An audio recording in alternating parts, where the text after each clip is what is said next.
哥伦比亚大学美术史与考古系副教授，同时担任中国国家博物馆访问学者。其研究聚焦于中古中国及丝绸之路美术史。首先有请徐老师为我们带来讲座的分享，欢迎。感谢杨振宇教授的邀请，也感谢唐老师跟黄老师飞行组织这次讲座，还有感谢这个张建宇教授真正的这个响堂山时刻的专家来作为我这个语坛人这个讲座的语坛人。这个讲座是我去年发表的一篇短文的基础上的一个扩展，然后因为我们这个讲座的主题叫艺术名品，我这个文章比较专门，就是来讨论这样一组时刻，但是呢，其实是跟这个艺术名品这个主题是非常契合的，就是这个艺术名品、艺术名品，它不是制作出来就是名品，对吧？就是我们研究艺术史知道，这个很多艺术名品都在相当长一段时间内是完全是不知名的，在艺术史上是不知名的作品，慢慢成为名品的。那今天呢，刚好其实我讲的这一组时刻呢，它就是一直以来都是从被西方这些个人啊和博物馆收藏之后呢，它一直就是默默无闻不被大家重视。那我希望我的这篇文章和我的通过这样的讲座呢，让大家认识到他们其实呢是绝对应该是中国艺术雕刻史上石刻史上的大名品。所以这样的话就是一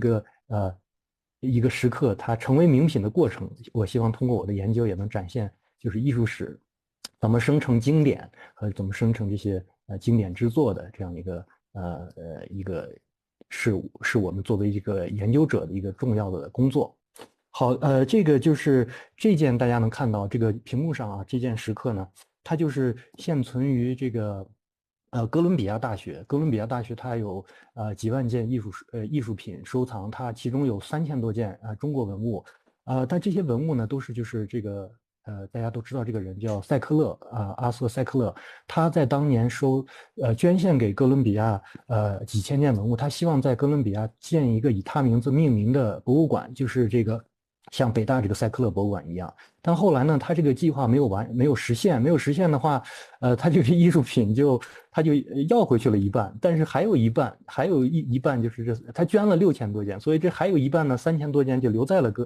哥大，但是哥大呢，它没有它的美术馆，所以这些东西呢就没有办法来长期展示，所以这些东西就在我的办公室的脚底下有一个地库，所有文物都在这个地库里面，有少数被研究发表和研究过但是大半还有很多都从来没有出版过，也没有数字化，所以这也是我可能未来一些和我的博士生未来的一些工作。那这件呢，就是它是在哥大的画廊我们有个画廊，它展出过2次并而且出现过在这个展览图录里面。大多数学者呢，就是尤其这个负责就是数字响堂山这个蒋仁和老师他在这方面做了很多的工作。他就是首先就提出来这件东西呢，很早就认为了这件东西还有其他6件类似的石刻呢，它就是来自响堂山。那我觉得大家都是公认这一判断的。因为他的整个艺术风格呢，雕刻技法和他的这个和响堂山的石刻基本上一致的这个就是我看一下，我这里怎么让它下一页？对，这个就是北响堂山，因为响堂山有北响堂山和南响堂山，这个就是北响堂山位于这个河北邯郸附近这上面这些是石窟，对吧？然后这个在20世纪初呢它的主要这些石窟都开凿于这个北齐，就是6世纪6世纪在20世纪初的时候呢，就是这批大量的响堂山北响堂、南响堂这些石刻呢，就是流失海外，就是这些。你看，这就是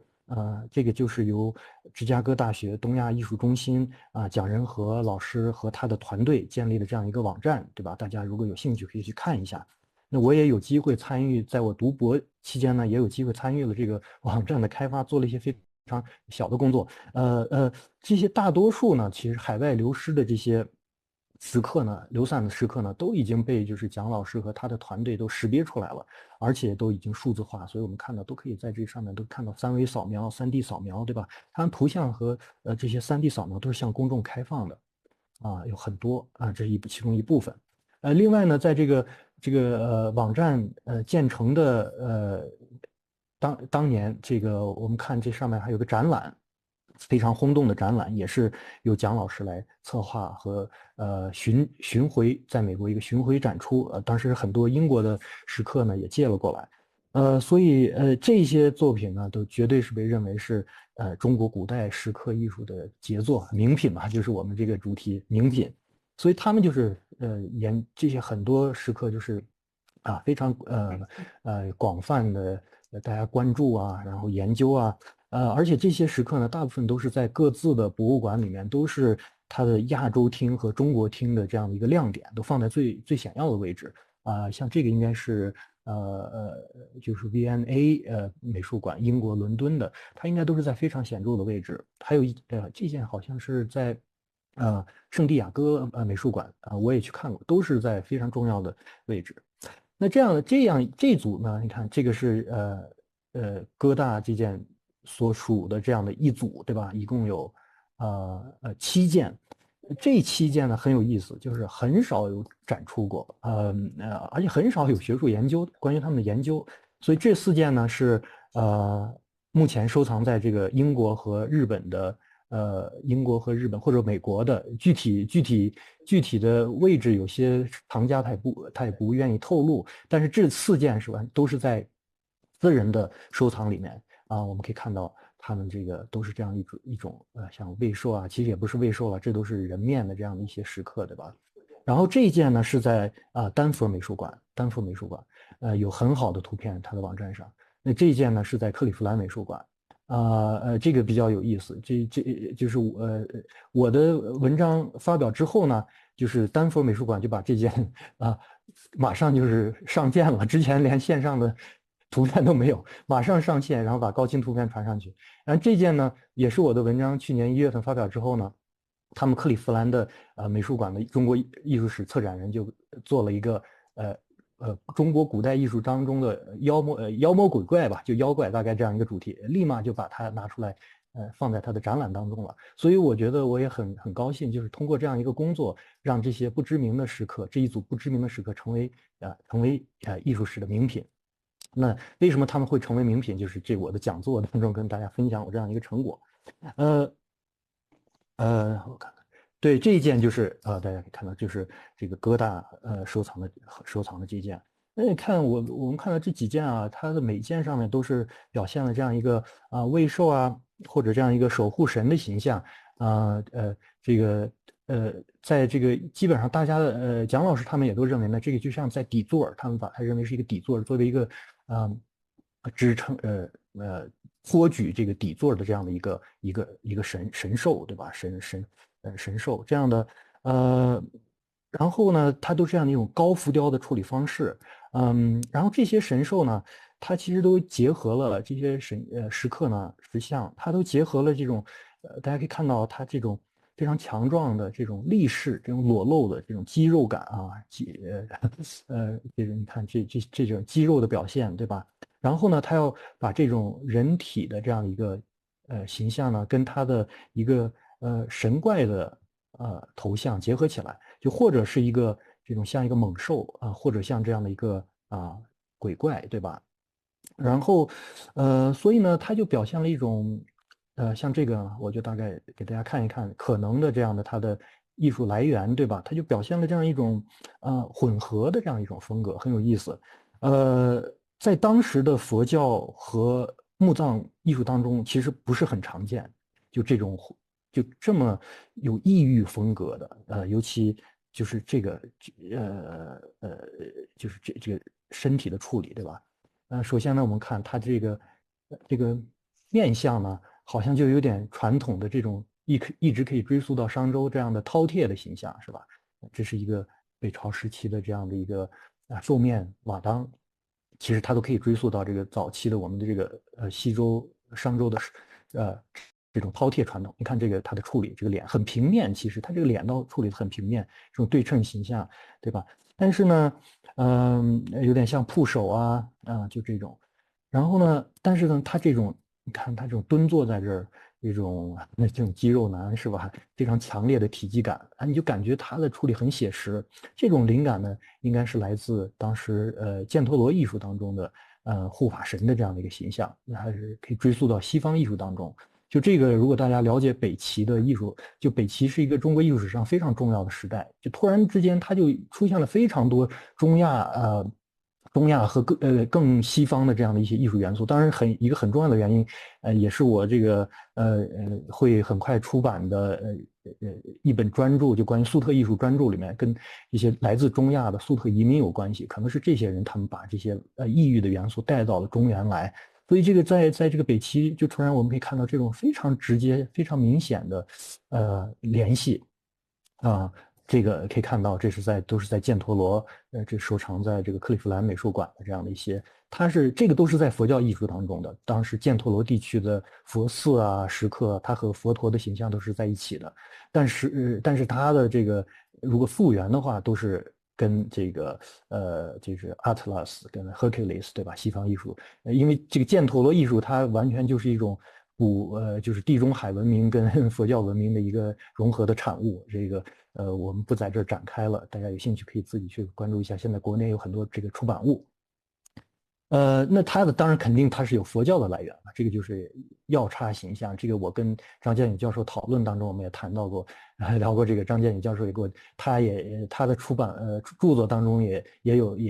对这些形象有非常深入的设计，深入的讨论，对吧？这是这个药叉形象，这个。也是这是佛教传统当中的一些形象，也是这种圆圆胖胖的。但是呢，我们看到他的处理呢，没有这种西方艺术当中的古希腊罗马这样艺术当中对肌肉感的强调，对吧？这个确实是一个非常古希腊罗马艺术当中非常独特一点，就是对男性躯体裸体这样的一个关注和他对这种肌肉力量的表现，对吧？所以呢，这个是很有意思的。大家可以看到，它是一个非常代表了，就是可以说是北齐时代的艺术的最前沿，最前沿。它是融合了当时的一种中西艺术传统的一些特色吧。这个是最前沿的一个前沿艺术，当时的前沿艺术。所以呢，但是呢，这个就很有意思呢。这批材料呢，这7件石刻呢。一直没有能够确定它具体是在响堂山哪个具体洞窟出来的，其他的大概都能判断出来。而且现存的这些老照片里面呢，也没有显示他们这些位置啊，或者类似的这样的形象的位置。而且呢，最重要的一点呢是，就是大多数学者呢可能就觉得，包括我，其实一开始就是看到这个石刻，就哥大这件石刻的话，也是觉得这个可能就是从石窟上凿下来，然后。为什么会有这么整齐呢？肯定大家第一反应就是被收藏家他给重新改造过了，就是他凿下来是不规则的形状，但他给改造成这种方方正正的形状。那这样一来呢，就是这样的，大家看到这是它背面对吧？这是它底座，你看非常平整，光滑，而且这面你看它的这种侧面斜边，所以呢，它的处理这个方式呢，就跟这些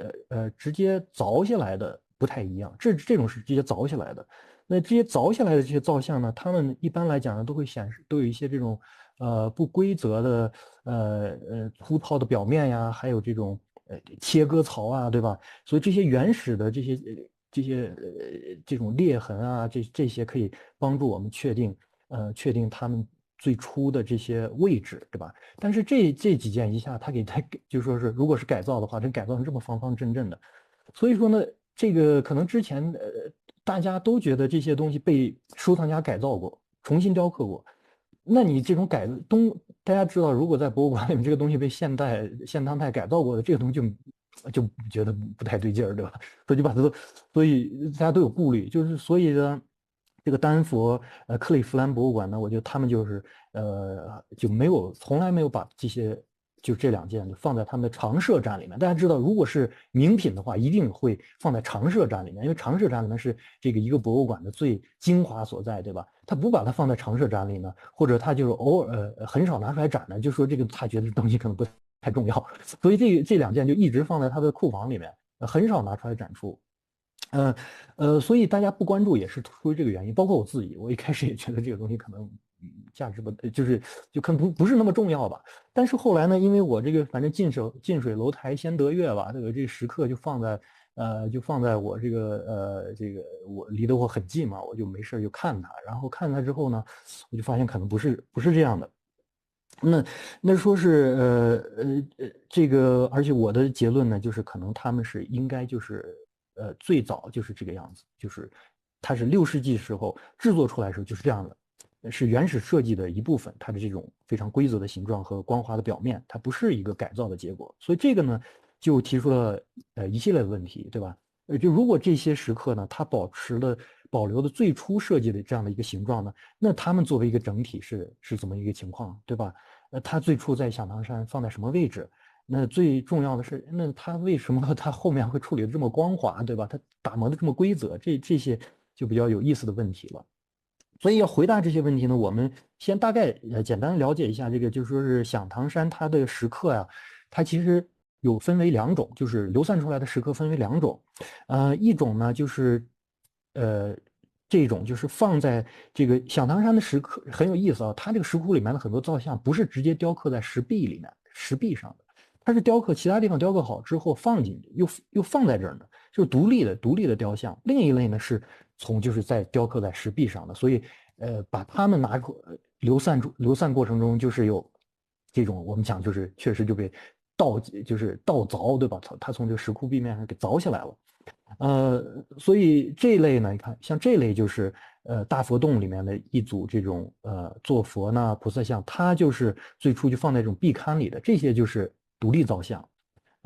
这现在放进去的一些就是复制品了，原先它就放在这里面。那所以看的这一类照相呢，我们就可以看到它这个除了正面呢，它的这个背面呢处理的也比较精致，不是那种很粗糙的处理方式。它好像就是感觉就好像这个造像是要被人围着看的这种感觉，所以它的整个前后都处理的非常用心啊，然后呢，而且它前后都会显示出这样一些风化和侵蚀的痕迹，对吧？那第2类呢，就是这种从下面，我们看这个微兽形象在这儿，对吧？那这个就被毁坏了或者被凿下来了。那这些呢，就是这些石刻呢，就是它有保留了非常明显的这种切割和断裂的痕迹。像这儿是吧？这是一个背面的，你看这是完全是凿下来的。而且这类就是响堂山它的那个石刻的石料呢，质量非常好，这类石灰石，被称作青石。我们可以看到它这个断裂之后的这个比较石料原有的这样的一些颜色，对吧？这背后，尤其这块我们可以看到，对吧？这个很明显和它这种受过侵蚀和风化这样的颜色就不一样。这边所以呢，所以呢，我就刚才说呢，就说是之前呢，我包括我在内的大多数学者呢，都觉得这些呢是可能是仔细切割的这些侧面呀，和这种光滑的背面啊，甚至有这种抛光感的这种背面呢，是这些造像从石壁上分离之后呢，这些收藏家或者收藏机构又改造过，或者甚至可能是这种 dealer，就是他古董商他来改造成这个样子，对吧？就所以说我没有这7件我没有亲自去检查他们所有这7件呢，但是我根据就是其中这3件大家可以看到，还有1件我是经常就是可以仔细去观察的，那我就觉得可能确实不是这个样子，就是他们呢应该就是像响堂山第1组一样，第1组石雕就是它是独立的石雕，它是独立的，它单独雕好之后呢，它不是从这种石壁上切割出来的，它最先呢是要组合起来的，对吧？那下面我就给出我这个理由，为什么我是有这样的一个判断呢？首先呢，就是还是就是从你看这个从它这个造像侧面和它背面这种风化痕迹呢，我们可以看到这个是表面对吧？这个风化痕迹，那这个是它的破损，最新的破损。那你可以看到因为我一直在做石刻研究，跟这些石刻的收藏家和甚至石刻工匠就是不是工匠了，艺术家了。我觉得其实国内有一位叫杨新的老师，他非常非常优秀，我跟他也探讨过这些问题。还有就是像这个深圳金石博物馆的吴华强馆长，他们其实他们不在学术界，但是他们对这个石刻的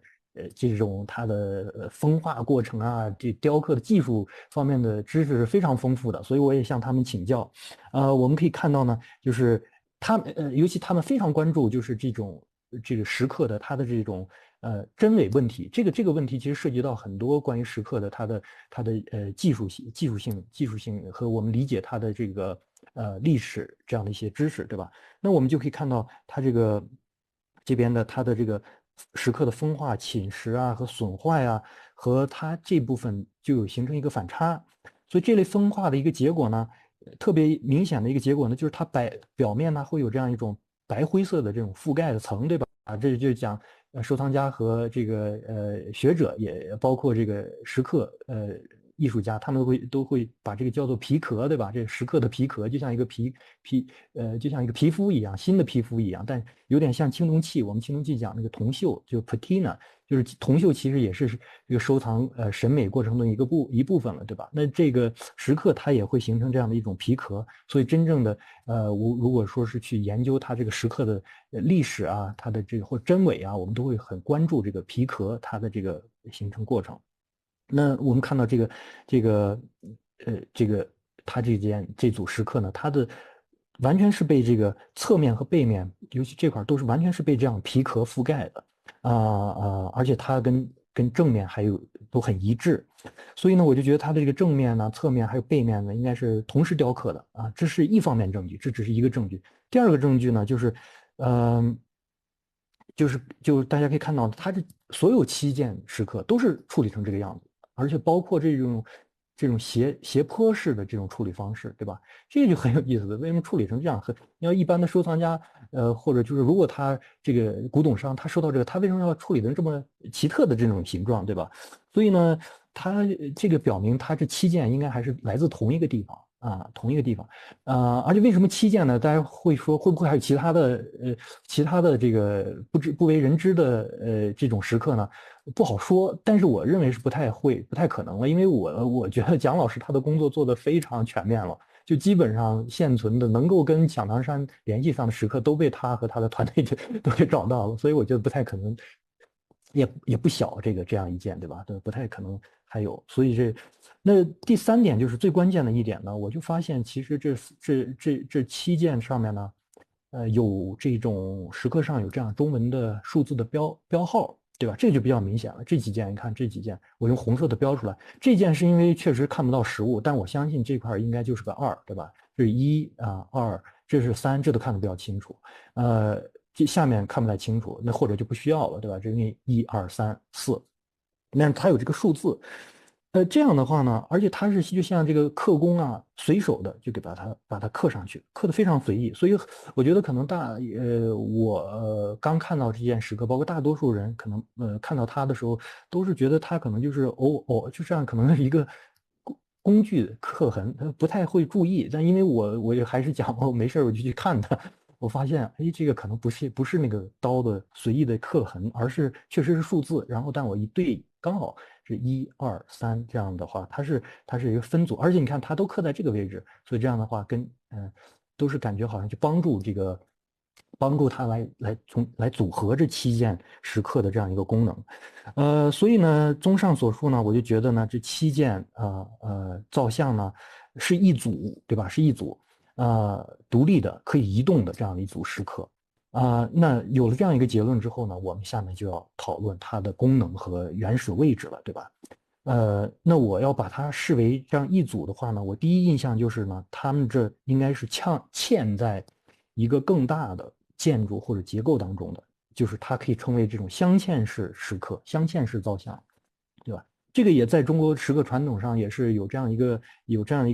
特色的，就是所以这个是最著名的例子，就是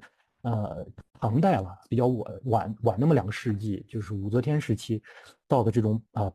就是七宝台造像，就是在西安，对吧？西安发现的这样的一些，他们都是这种镶嵌式的这种石刻，它原本是嵌在这个塔上的。现在也是很多还保留在，后来又建了一个塔，也是嵌在里面的。原来也是这样嵌在里面，所以我们看到它的处理就会为这种镶嵌的方式做一些处理，这是它的侧面，对吧？这是，然后呢，这个是这个微博上面有很多这个专家和爱好者拍了很多图片，就是我也用到了一些，就非常感谢这些微博上的网友你看拍得非常好，它是用航拍的，这个在响堂山附近的这样一个元代的石塔，我们可以看到它也有这种镶嵌式的，把它嵌进去的这样的一些石刻，这个是在就是韩国的，就朝鲜半岛的一些例子，新罗时代的石雕跟唐代差不多是同时期的，我们可以看到呢，也是这种镶嵌进去的，而且都是这种方方正正的石板，它嵌在这个塔基的底座里面，对吧？就是我目前还没有发现这个北朝的这样的一个例子，但是我们知道像这种石台基啊，这种带石砌台基和底座的建筑在北朝是非常普遍的，所以呢，我就觉得这是我做了一个非常粗糙的一个复原，我觉得它这就是应该是这样的，装饰这样一个方形基座的，那这是3组对吧？3面，然后另外一面呢，它就做了一个，就用了一个，没有用2个，是不是它因为这面是冲里啊，不好说，对，但是它这面有可能就用了一个，然后这个底座呢，有可能是我觉得就是在20世纪初呢就被拆毁了，然后因为这个保存的状态非常好，所以我认为它没有就是不是很早就被拆散的，应该拆散的时间不久，那保存状态它的那个背面划痕都很少，所以我觉得它应该是20世纪初被拆散的，然后就流散出来了，对吧？而且呢，我觉得呢，这个立在上面呢，很有可能是一座佛塔。像这是在道平石塔，这就在响堂山附近灵泉寺这边。他这个北齐的一个高僧叫做道平，然后给他建了一共2座，旁边还有一座是晚一点的，好像他这样的一个石塔。这我一个推测，完全就是推测。所以我推测，如果是这样的一个底座的话呢，上面有可能有这样一个塔式建筑或塔式的结构，而且这个大小呢，其实就是这个大家看这个方塔，它的这个底座就是比这个底座稍微略小一点，其实大小整个大家如果站在跟前就感觉是差不多的。而且呢，就是这种历史形象在这个犍陀罗艺术当中呢，在当时中亚呢，我们看到当时也很普遍，就是这种像阿特拉斯，它就是用来装饰佛塔的底座，有很多这种形象。这是一个大塔，这是在犍陀罗时期的一个非常大的塔。这是另外的，你看在这个底座上，对吧？都有这样的一些历史形象。这个也是出土的，这就是一个独立的，就是独立的这样一个石塔。那如果这7件位兽呢，是7件石刻呢，是用来装饰这样一座佛塔的话呢，那这个佛塔在哪儿，对吧？我觉得就如果说推理的过程呢，我觉得这个底座，我觉得这个应该是结论比较容易得出的。那上面有佛塔这样一个推论呢，就是有很大的猜测性成分，但是还能得到很多艺术史证据的支持。那这个剑在哪儿，这就比较难的一个问题了。就是因为这个历史考古信息的这种完全缺失，对吧？这个问题可能就是一个完全无解的问题，或者我们说，但我们讨论这个问题有没有意义呢？是不是我的研究就应该到此为止，对吧？其实应该差不多了，就是结论到这儿就差不多了。但是呢，这组造像有一个非常特殊的细节，我就关注到呢，我觉得它有可能给我们提供一个线索，对吧？一个线索，就像我们侦探找线索，我觉得这是一个有可能线索啊。我不坚持我这个结论，但是我觉得这是一个有可能的线索，就是大家可以看到呢，这3件对吧？这3件它都是这样一个这种形象呢。这3件在雕刻完成之后呢，它都重新被切割和截短了，因为这块是吧，突然被截断了，所以它这个飘带呢就被截掉了。但这件呢就比较长的这件石刻里面呢，它这块就没有截断，它这块是个完整的。所以说这3件呢，原来有可能就是像这件一样，对吧？它没有被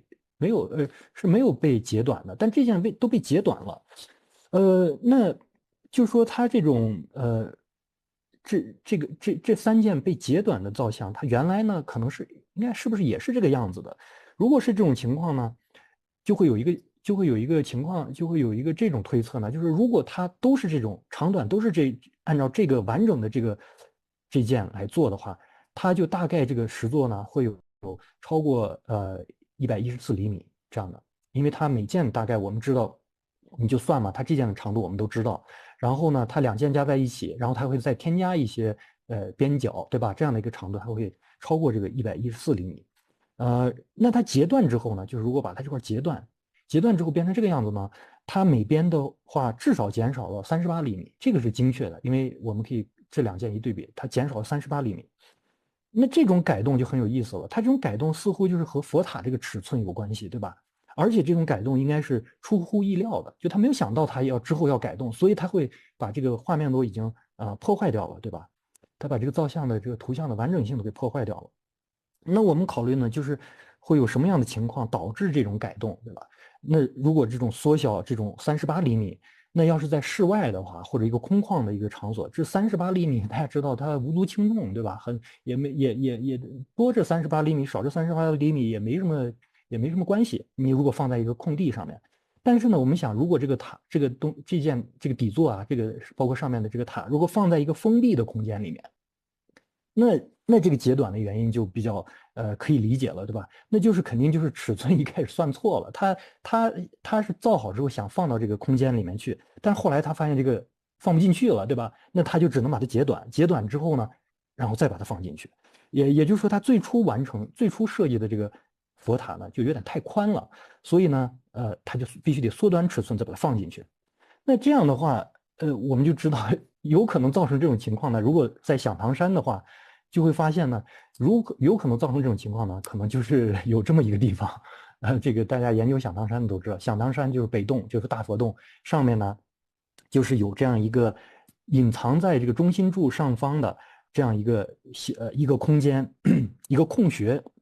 那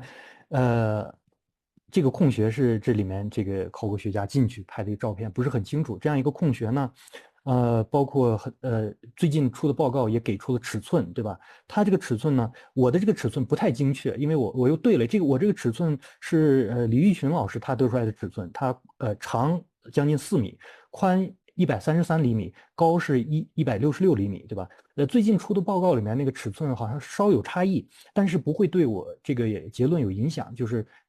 差那么几厘米可能。就说是这个如果说这个是7件造像就都保持最原始的那个长度，这个方形底座的长度呢肯定会超过这个石穴的宽度，就它放不进去，肯定放不进去。那如果把它截短之后呢？把它截短了之后呢？比较有意思。就截短之后呢，如果我们再大概推测是这么大小一个底座呢，它就刚好就能放进去，就能放到这个石穴当中，因为又是它一个正方形的，所以它放在里面呢，还有很大的后面还有很大的一个空间，而且呢，因为这个石穴呢，它离这个地面很高，所以呢，我就想在这里面构建这样一个石座的过程呢，应该也是比较复杂的。你要涉及把这个外面的石雕雕好，对吧？再吊上去，那所以呢，这个过程呢，可能就会导致你这个尺寸计算的失误，对吧？工匠当时的那个技术条件情况下，他可能就是发现做好之后，放进去放不进去了，然后那没办法又把它截短，截短之后呢，又这样的话就把它放进去了。那这个石穴有什么重要意义呢？这根据历史文献记载啊和考古学家的这种研究呢，就是大多数学者就认为呢，这个石穴呢，有可能是就是北齐的开国的这个皇帝了，后来被追封为皇帝高欢或者他的儿子高阳，这北齐皇帝的这样的一个义窟，就是说他们这两个皇帝其中之一可能是埋葬在这里面。那这个就很重要了，对吧？因为这两个人他们名义上是埋葬在他的皇陵当中，皇陵也就在附近，在磁县啊。那他说实际上呢，他是埋葬在响堂山的这个石窟里面的，而且所以说这个整个因为响堂山这几个大窟都是皇家工程，所以就是等于说为皇帝造的这样的一个石窟，嗯。因为我们这就是一些历史文献的记录，对吧？这个上面就是大家可以看一下，我们时间比较紧张，就是当时就讲了这个对吧？这个古山石窟佛顶之旁为穴啊，纳既鸠而藏之啊，就是所以后来呢又被盗过。那下面呢，这是《续高僧传》里面也提到过，这里面呢有这种猪雕刻亥动人鬼，就说明里面有很精彩的石刻，对吧？就不是一个空穴，而且是有石刻的。那这个石刻是，这个比较有意思。这件另外一个石棺床，对吧？这个是在现在这下面的博物馆。就我大概提一下，因为没有时间了。因为它的风格和技术跟小唐山的石刻很像，所以在20世纪初呢，它一流散到海外之后呢，很多学者就提出来呢，它就有可能就是大佛洞里面那个石窟里面出来的。那后来出了很多粟特人的石藏具呢，就是说我们现在知道，因为它有可能就是粟特人的石藏具，因为上面有很多这种粟特形象，对吧？所以它就不太可能是这个大佛洞出的石刻，因为还有一些这种火坛祭司，对吧？但是呢，就比较有意思，就是最近也不是最近啊，前2年就是李梅田老师，人民大学是张建宇老师的同事了。李梅田老师是中古就是北朝考古的权威了。他发表了一篇文章呢，他就认为呢，这个棺床的底座和它的屏风不是一起的，所以他还是认为呢，这个底座是应该来自就是这个缨窟里面的，是一个像祭台一样的这样的一个结构。对于他这个结论，我有些不同意见啊，因为我觉得他那个文章里面可能有些就数据有些不太可靠，就是他这个围屏的尺寸，还有就是他这个整个这一面的话，我仔细观察过，它这个整个包括这个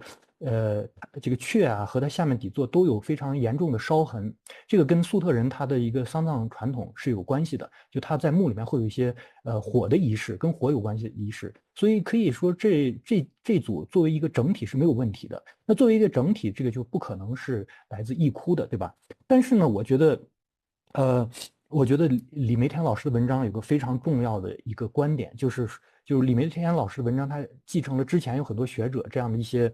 看法，就是说这个大家一直都觉得这个缨窟里面呢肯定是有非常精彩的石刻的，这也就是为什么大家包括李老师他们一直都在想这个问题，思考这个问题，就是这个缨窟里的石刻到底在哪儿，对吧？就应该是肯定是有非常精彩的石刻，从文献记载，从它整个响堂山的这种结构来看，呃。我觉得，所以呢，我就希望呢，我觉得，我通过这个期建这个造像的这样一个研究呢，对吧？关于这个佛塔的重建呢，我觉得为这个大佛洞这个缨窟的谜团呢，就提供一种可能，就是这样一个而且它放进的这个缨窟里面呢，它还有足够的空间来放，就是如果是他这个皇帝还埋在棺材里面呢，可能还会放在这里面，因为这个皇帝他不太可能活化。它可能这个佛塔就更有可能就是只是一个这种象征性质的一个建筑，对吧？那我们下面那这上面这个塔去哪儿了呢？我觉得有可能呢，就是这个塔身没有幸存下来呢，有可能它是一个由这个贵金属制作的，就有可能是镀金的青铜，或者是这种甚至黄金，对吧？这是晚期的一些例子了，我们可以看到这个很常见的嘛。也不是很常见，就很珍贵的，是有这样一个传统，就是它是石座，这是很晚了，但是它石座，它上面是一个鎏金的这样一个佛塔，那这个是唐代的，这个应该是明代的吧？这个明正统年间制作的，藏传佛教的一个传统，这个是在唐代的，对吧？法门寺出土的，它也是一个舍利塔，然后它也是一个镀金的这样一个青铜的这样的，那都很珍贵的材料了，在当时，尤其我们又说这个它的那个《资治通鉴》里面又讲了，之前我给的那个文献，对吧？他讲这个夷将之子，我看是不是在这儿？对，看夷将之子知之，对吧？他发石取金，就说明它里面确实有非常贵重的东西，取金就跑了。哎呦，这块没引全，就是它被盗过，当时就被盗了，对吧？而且把它里面的贵重的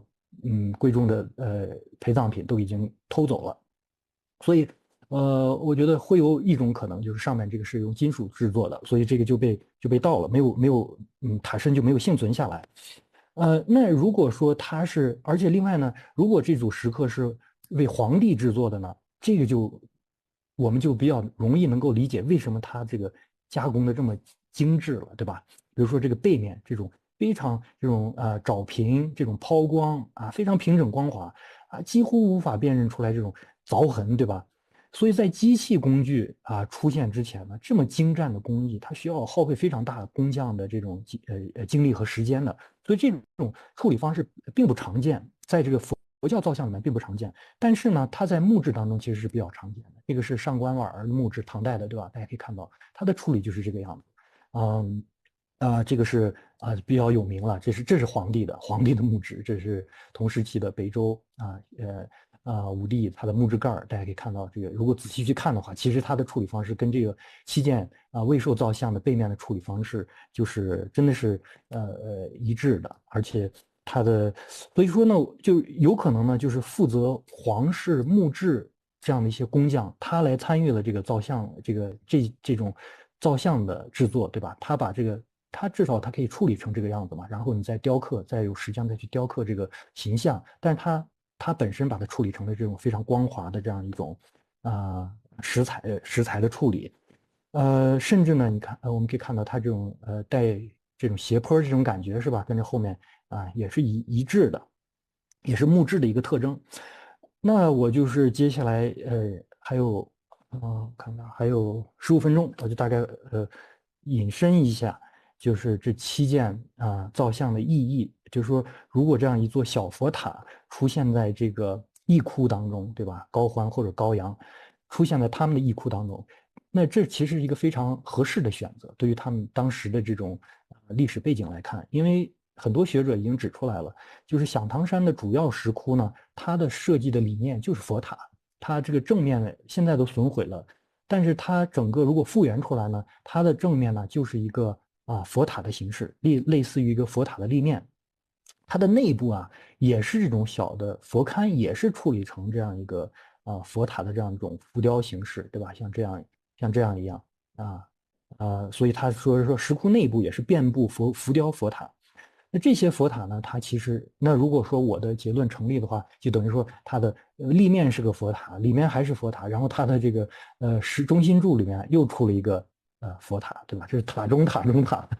有点像这种舍利函这种一层一层一层，对吧？所以这体现的是当时北齐皇帝一个非常虔诚的佛教信仰。为什么佛教里面这么重视这种塔葬呢？这个很简单，因为根据佛经呢，佛陀他涅槃之后呢，他就被火化了，火化之后他的遗物就被安置在佛塔当中，所以这个佛塔就成为佛教活动的一个中心的这样一种建筑。而且呢，佛陀他的塔葬呢，为他的所有追随者也树立了一个榜样。因为作为一个佛教徒的话，那你如果是一个地道的佛教徒，你就应该追随佛陀的脚步，对吧？你就该采纳这种塔葬这种形式。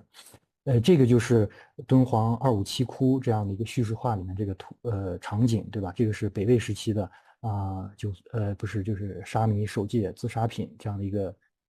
图像。我们可以看到这旁边一个年轻的僧侣，对吧？他是就是面对一个年轻女孩的诱惑，他就是为了守戒，对吧？他自杀了。那这边呢，这边就显示他自杀之后的火化的这样一个场景。那火化之后呢，就是把它安置在这样一个塔当中，就是塔葬的一个非常生动的表现，对吧？塔葬火化，然后塔葬在里面，用一个佛塔来埋葬它。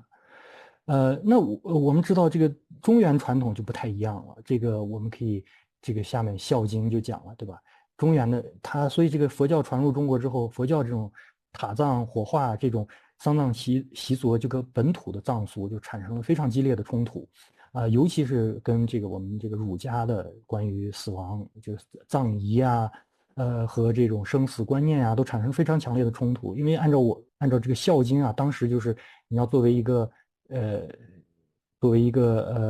不论是学者还是一般人来讲，你都要去学《孝经》，在北朝非常重要的一个儒家经典。那《孝经》里就讲得很清楚了，对吧？你要丧亲要棺椁衣巾，对吧？他就讲得很清楚，你要去安葬，这是土葬嘛，完全就是在形容土葬。你完全跟这个的塔葬或火葬是完全背道而驰的两种做法。那这种土葬我们知道，它的要求就不一样了，对吧？它要求你有很大的棺椁，这个是海昏侯海昏侯的他这种非常大的棺椁，这个很有意思。这个是西安的它的这种西安的墓地，大家可以看到这种在我们本土的墓葬丧葬传统影响下，就会出现这种非常壮观的墓地发掘的这种情况。这都是唐代北朝的西安的一个大的一个，像这种墓地在西安就是周围就是非常多，对吧？那这个就比较有意思，这是很有名的这个北魏的孝子观，它是一个洛阳出土的这样一个，它表现的都是孝子故事，对吧？每边有3个孝子故事，都是这种古代的孝子，汉代甚至更早，他们都是以这种侍奉父母而闻名的那这边呢，这边的孝子故事都是以就是叫事死，就是父母死后他们来怎么来对待父母，而著称的这样3个孝子。就是他要提供好的葬礼，对吧？丧葬，然后要保护他们的墓地不被迫害，就这样一些故事。那在这边叫孝子蔡顺，这个故事就比较有意思了，就是他的这个棺材是他妈妈的棺材，对吧？他母亲的棺材，然后突然呢，就邻居家就着火了，这个火就快要蔓延到他家，他就去赶快扑在这个棺材上保护这个棺材，然后上天感动，然后就这个火到这儿就停止了。这个就比较有意思啊。就是整个大火烧毁了整个街区，但是它这个棺材就保留下来了。那我们把这2幅图片放在一起，这种冲突就非常明显了，是吧？2种非常鲜明、非常强烈的冲突的这种墓葬理念。那根据佛教的理念呢，那你就是要火化，对吧？然后踏葬。那相比之下呢，儒家的这种思想就是你要避免火葬，对吧？你这个，而且它这个很有意思，就是火是灾难，对于这个棺材，对于这个要把它烧掉之后，这是一个灾难。所以呢，你孝子就应该准备好棺材来保护父母的这种尸体就埋在地下，就是土葬，对吧？所以这个孝子棺的这幅图像，甚至我们就想，可能是不是暗示了一种艺术家呀，或者当时儒家对佛教火葬一种批评态度，是吧？因为火葬那就是把这个烧了嘛，对吧？那他这个观点就是你一定要保护，甚至用你的生命去保护这个棺材，不被火来侵害，对吧？这是一种非常相反的一种，而且这2种传统似乎是不可调和的，对吧？那你火化了，你尸体肯定没法保存，所以呢，就随着佛教在中国社会的传播呢，很多佛教徒呢他就想出了一个解决方案，就他不用火葬，但是呢，他用一个就是空的一个象征性的佛塔。就没有舍利没有尸骨的这样的一个佛塔来装饰他死后的世界，这个就一下慢慢就变得特别流行了。这种传统可能最早就是在佛教刚传入中国就会发生，这个是在襄阳出土的这个有点佛塔形式的这样一个陶俑，对吧？名器，但是具体是不是佛塔还有争议。那这个也是在南朝的我看这个也是附近的，好像大家也有争议，就说这是不是佛塔？如果是佛塔的，它也是一个象征性的佛塔，构建在这样一个墓室里面，对吧？然后我看看这个是对，这2件，那后来就比较明显了这个传统，我看这个所以这个在尤其北朝时期啊，就这些虽说还有一些争议吧，但是它就说明呢，就是一些早期的这种努力，和一些做法，他想把这种佛塔的形象引入到这个墓葬里面来，对吧？那尤其到了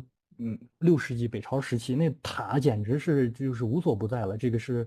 哈佛大学汪元敬老师他们做的一个北魏洛阳城的复原，根据这个《洛阳奇兰记》，对吧？它就完全一个塔的城市，到处都是塔。这是这个时期幸存保存的一些石塔呀，北朝的塔，对吧？所以这个在响堂山附近也有这种浮雕的，到处一个是灵泉寺，它的这个山谷里面都是这种浮雕的佛塔。所以这些佛塔比较有意思，它不是就是它的舍利或者它它所灰身塔嘛，或者碎身塔，它火化的舍利好像并没有埋在它这个塔底下，而是埋葬在其他地方。所以这些塔呢，就是这种它更是一种象征性的佛塔了，就不是一个实用功能的佛塔。所以这种象征性佛塔还有很多例子了，这是在响堂山附近的，然后这个是这个北魏这个冯太后对吧？北魏冯太后她的大同的永固陵，她在她的这个是永固陵的这个陵墓，对吧？他建了一个佛寺，佛寺上面也起塔，塔和墓葬的结合，这在北朝是非常流行的。这个也是比较有意思，这是李敬训，这是初唐的隋代的这样一个史官。史官的话，李敬训是一个是当时的一个公主，她9岁就去世了，对吧？把她埋在这个皇家的泥寺里面，把她埋在这样一个石棺里面，但它上面是起了一个塔，也是一个象征，等于说这个塔也是一个象征性质的一个纪念物，对吧？这是唐代的，也是这种塔形罐、塔式罐，这些都出土在墓葬当中。所以我们知道，这个北朝唐代以来呢，这种墓葬里面的佛塔图像或者佛塔模型，就是非常流行了。所以我就说呢，这也是和这个传统一致的，就是说是也是体现了这个北齐皇帝，如果这个他的义窟里面出这样一个佛塔的话，也是体现了他们对佛教的一个虔诚的态度。就是他们这个北齐这些皇帝啊，他不满足于仅仅是被这样的佛塔环绕在这个石窟当中，对吧？他还要在他的义窟里面，他也要修建一个佛塔来伴随着他的死后世界。那最后一个马上就结束了，就是最后一个就是这个佛塔在当时有这么对大的吸引力呢，还有一个原因就是6世纪的时候呀，佛塔一般被视为天上的宫殿。这个张总老师，佛教艺术的一个权威了，他也很早他写过一篇文章，我觉得非常重要的一篇文章，他就提到了当时的北朝时期的佛塔还有另外一个名字，就叫天宫。所以大家都觉得佛塔就是像天宫一样在天上一样。而且这个这个响堂山这些石窟呢，就在一个叫做天宫这个山就叫天宫山，天宫峰好像是对。然后所以你看，它这个石窟就修在这个山巅之上，就有点这种天宫的感觉，象征着这个死后灵魂深入天堂，对吧？这个又是佛教跟这个中国本土的这种信仰的一个结合所以是当时的一些佛教图像看到在天上的这样一个天宫形象，对吧？这个当时看这宝塔天宫，所以当时都是一个叫法。所以最后呢，我就说一下，就说我们国家博物馆已故的这个孙基先生，他也是很早，他有一篇文章就讲过了，就北齐时期啊，这些佛塔它往往表现出非常明显的中亚风格就响堂山这些佛塔的立面啊，包括有可能存在的这样一些佛塔呢，它都是按照中亚的传统，就有可能是粟特的这样的一种本土粟特。这是一个粟特的石棺上的图像，对吧？我们可以看到这是之间有很密切的联系，就是它没有按照中国传统的木结构形式来设计，它有这样一个圆顶非常圆形的屋顶，然后呢所以这个有可能按照孙基先生的看法，这些有可能是粟特人带来的这样一个一种图像风格和一种建筑风格，对吧？那这样一来呢，我们就是和这个塔座上的这种混合风格也是保持了一致。如果说它上面是一种中亚式的佛塔建筑，那就我们可以理解为什么它这个形象也处理成这种非常强烈的犍陀罗风格，对吧？因为在粟特石藏具上就有非常强烈的犍陀罗艺术的元素我在我的文章当中也提到过很多。就这些工匠啊，有些这可能是中亚地区过来的粟特工匠或者中亚工匠，他们对犍陀罗艺术非常非常熟悉，所以他们介绍了很多犍陀罗当时的一些艺术元素到中国的石刻当中。所以这样一来呢，我觉得这如果是一个佛塔的话，如果说这个是来自于义窟，它不论从就是尺寸来讲、技术来讲、它的图像来讲，和整个北响堂就是大佛洞它的设计理念和艺术风格，然后和它的背景都是一致的。所以呢，最后我觉得这个结论呢，就是我就觉得呢，这个就是这件造像和它另外6件呢，它们就代表了这个中国艺术史上这样一个非常关键的时刻，就是佛教艺术它达到了一个巅峰，就是这种中亚风格呢，它也影响到了皇室和这种本土工匠的艺术的想象力吧，它做了一个非常精彩的这样一个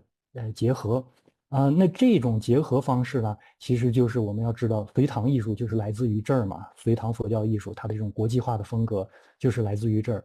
如果我们讲就是中国艺术雕刻石刻的成为名品的过程，那这个就是一个很重要的一个阶段。好吧，我就先讲到这儿吧。好，谢谢徐老师。接下来我们将请出今天的语坛嘉宾张建宇老师。张建宇老师现任中国人民大学艺术学院教授、博士生导师，中国人民大学佛教艺术研究所副所长，波士顿美术博物馆高级访问学者，主要从事佛教艺术史、丝绸之路艺术交流研究。接下来，让我们有请张老师为我们带来分享，欢迎。首先感谢徐金教授的精彩发言。这个徐老师今天的研究啊，它的基础是24年，就是去年发表在 Orientations 上的一篇文章。其实我有幸比较早的时候就读过这篇文章。今天的讲座的核心内容是这篇文章的。不过我刚才又听了一下，徐老师今天的讲座在去年的那篇论文基础上还有不少的这个延伸，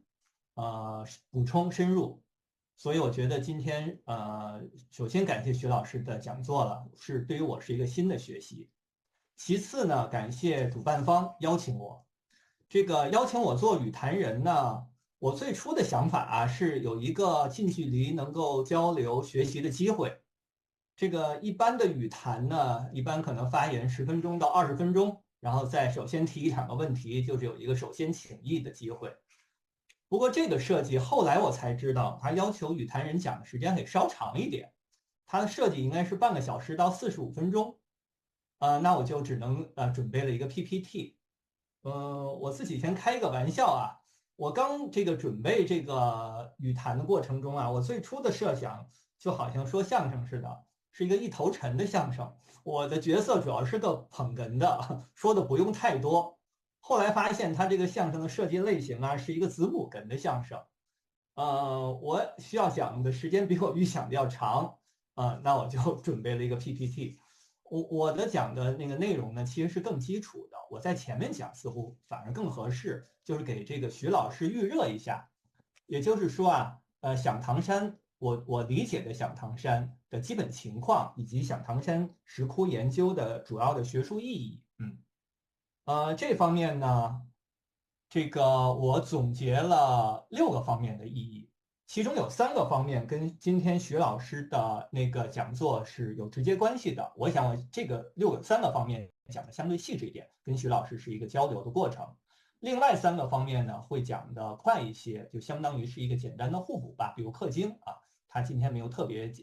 点出这一点来，就是一般的观众如果对响堂山不是特别了解的话，我稍稍的就补充一些让大家了解响堂山的不同面向。好了，那我们现在就首先简单介绍一下响堂山石窟的基本情况。我有一个地图，今天响堂山石窟要去的话，就是先到邯郸，然后从邯郸呢到往西走，有一个峰峰矿区。响堂山南北响堂山都属于峰峰矿区的。今天是这样，古代呢就是离邺城比较近啊，邺城今天并不是一个城市了，它主要属于今天的临漳县。首先我先介绍一下响堂山石窟这个名字怎么来。这个名字的出现特别晚近，比较早的时候，它呢，根据它所在的山叫做鼓山石窟和釜山石窟。南响堂今天的叫釜山石窟。为什么叫这个名字呢？它旁边有一条水，这里面我写的叫做阜阳河，古籍里面经常叫做涪水。然后呢，它的北边那个山呢，由于形状像个鼓，所以古代就叫做鼓山石窟。这个一直都是这么叫的，就北齐大概就是这个叫法，一直往后延续很久。到了明代的时候啊，开始出现了响堂寺这个叫法。首先，响堂寺的所指啊是今天的北响堂，而非包括南响堂，并不包括南响堂。这个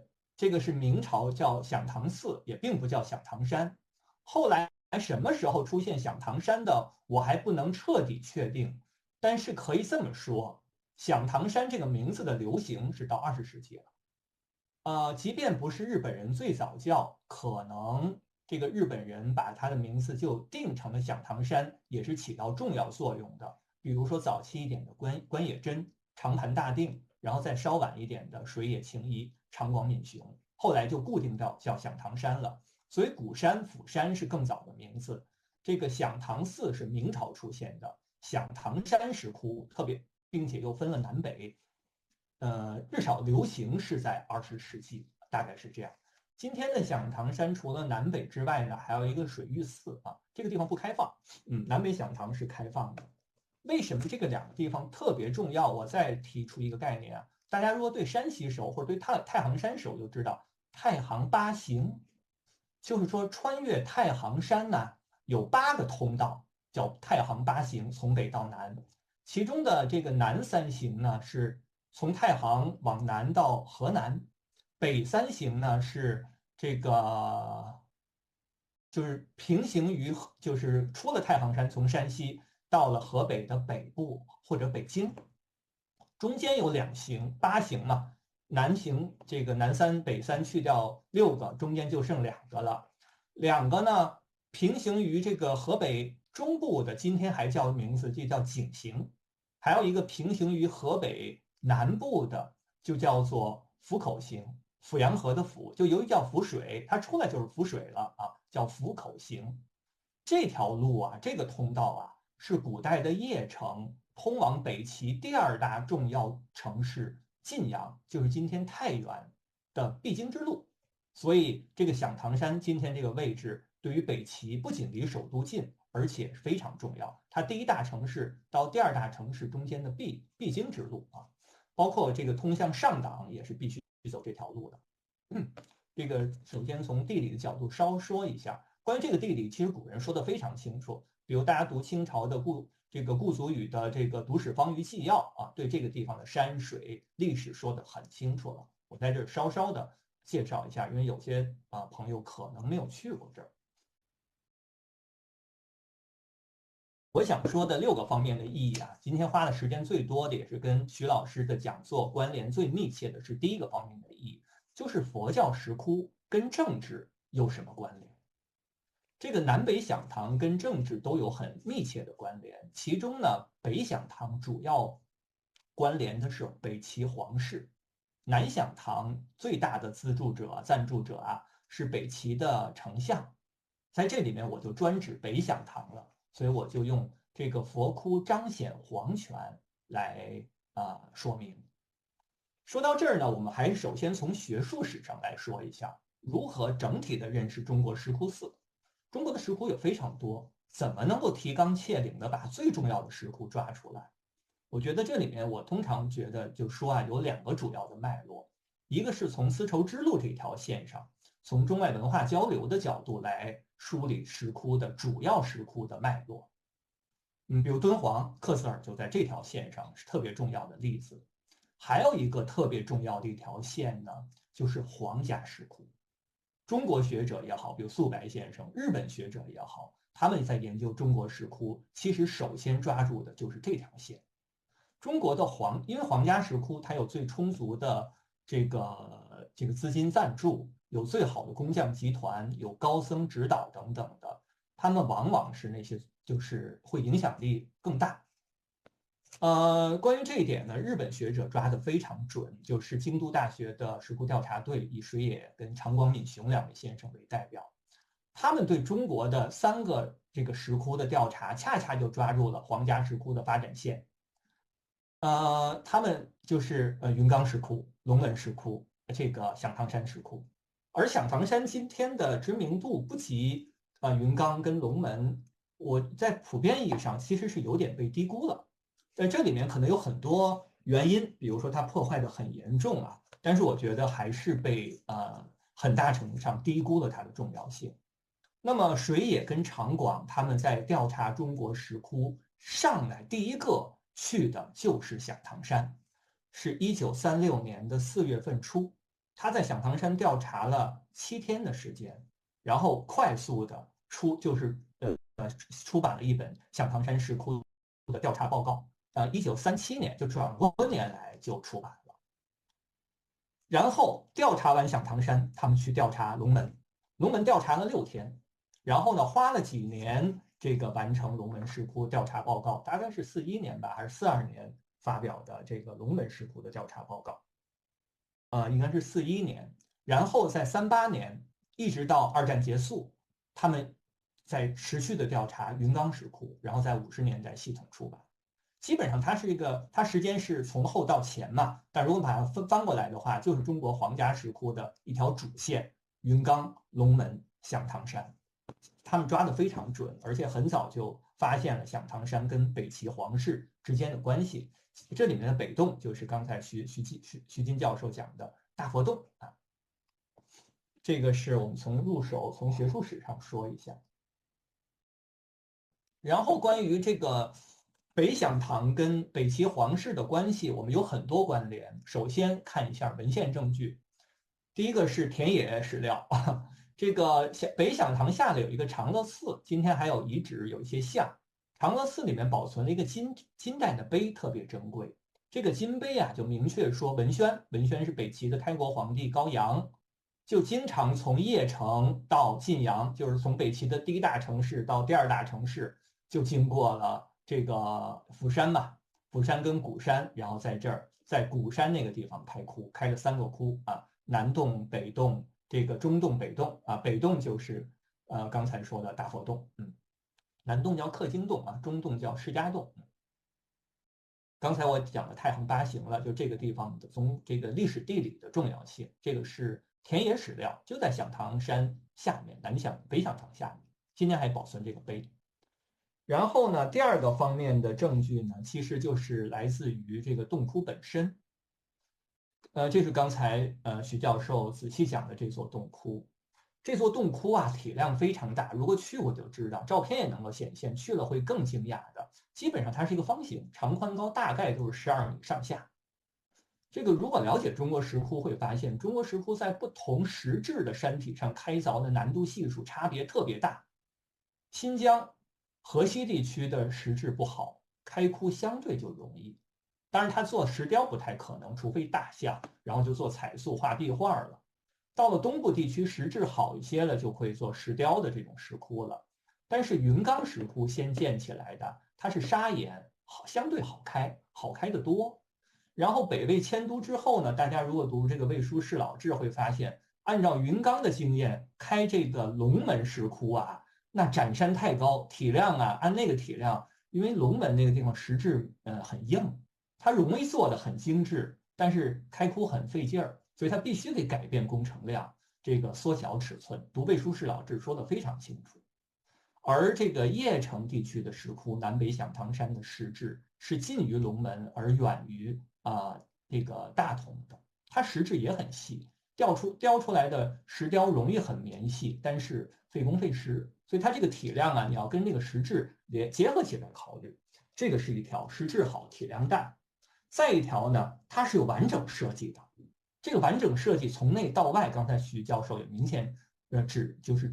提出这一点了。外面是塔形，中心的那个中心柱象征着塔，四周有16个小的塔形龛的，外围都是塔形。然后在那个神秘空间里面有塔中塔等等。那么就是这个整体设计，我再说一条跟皇权之间的关系。你比如说没有整体设计的就是大家自由选壁面。自由开的，比如说五羊洞吧，这个就是大家可以出资民间的或者官员系统的出资来认领一个壁面然后这个你来指定题材或者刻发愿文，而这个呢就是有整体设计。这个主题是16王子，来自于《法华经》，《法华经》的化成玉品讲那个时候有一个佛学《法华经》成佛。然后他的16个王子全都学《法华经》出家成佛，他这整个窟中主尊是释迦，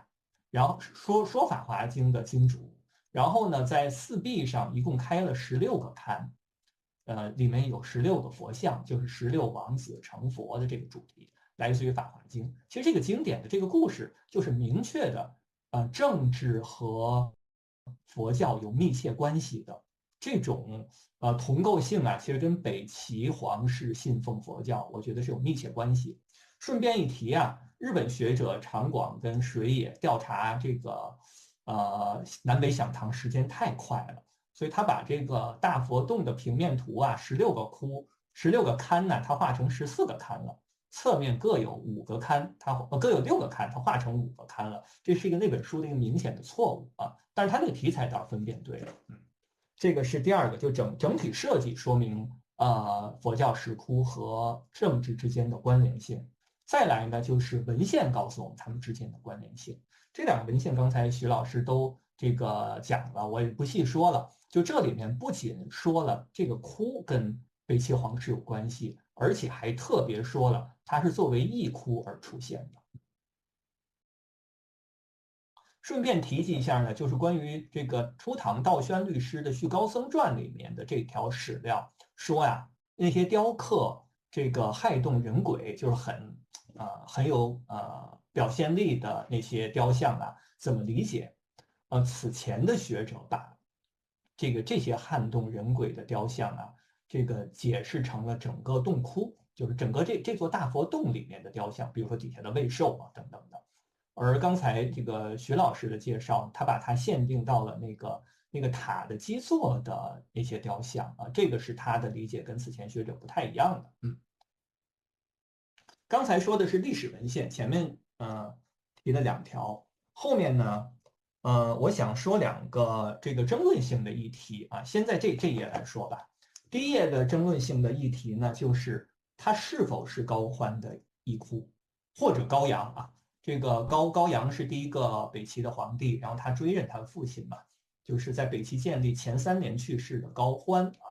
啊，把他看成是皇帝，然后把这个也看成是个帝窟。关于这一点，其实是有2种不同看法的。一个看法呢，就是这个窟是个义窟啊。比较典型的早期的那个例子呢，比如说赵立春就是这么看的，河北的学者。再比如说日本京都大学的在世的曾户川宽教授，他也明确说了，这个最有可能的那个对文献的那个窟就是大佛洞，就是这个洞。还不止，这是个主流看法。还有一种看法呢，认为它可能不是义窟。代表性的学者就是今天日本的这个筑波大学的八木春生，他认为啊，尽管这个窟可能不是义窟，但是也有祠堂或者是这个陵墓的意象，有它的功能，但是不是实际的，不能等同于墓葬。这是一种不同的看法，但是这是个次要的声音，相对这个持这种看法的学者少一些。徐老师显然是持第一种看法的了。还有一种看法呢，我觉得稍稍提及一下，就是台湾学者刘淑芬，他的看法介乎2者之间。他研究这个北齐时候的僧人或者居士这些佛教徒的这个葬埋方式啊，他这个研究临葬，就是鹿师葬。他认为呢，他有篇文章叫《十世一窟》，就认为这个也是一种鹿师葬的体现，就是先把这个皇帝葬在这个地方，然后过若干年之后，他还遗存下来的遗骨再去这个移到附近的陵墓，他的陵墓离他不远历史上有记载，我看文献里面怎么说的这里面说的虚葬，祁县武王于漳水之西虚葬，然后浅凿秘密的凿成安，成安是地名啊，民国还有这种地名，成安县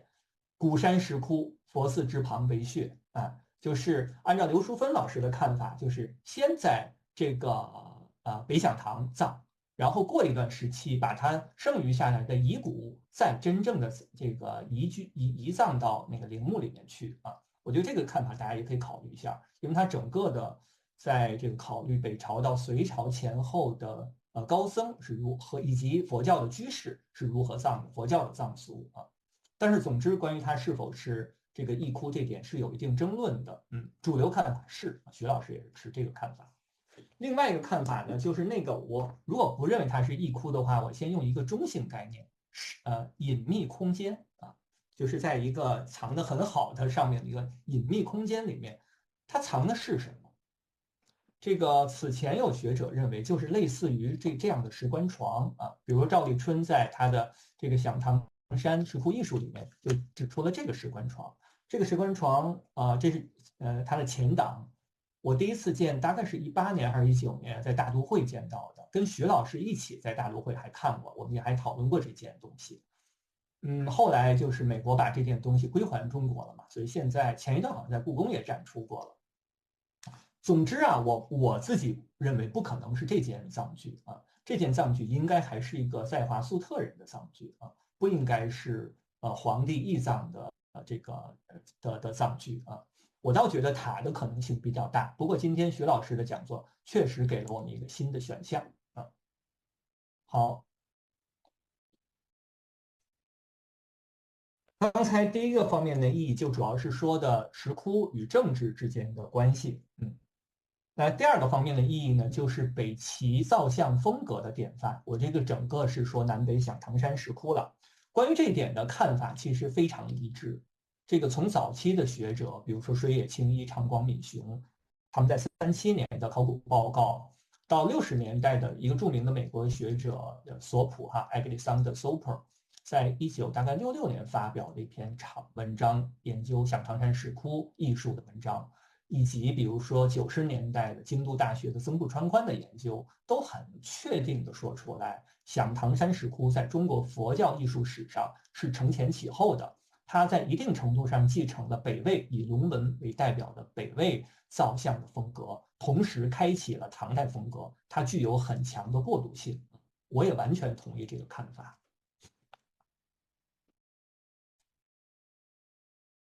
其中就是前面是这个也是中国佛教艺术3个高峰，就是北魏、北齐然后到唐代啊，这个响堂山就是北齐这个时段最杰出的代表。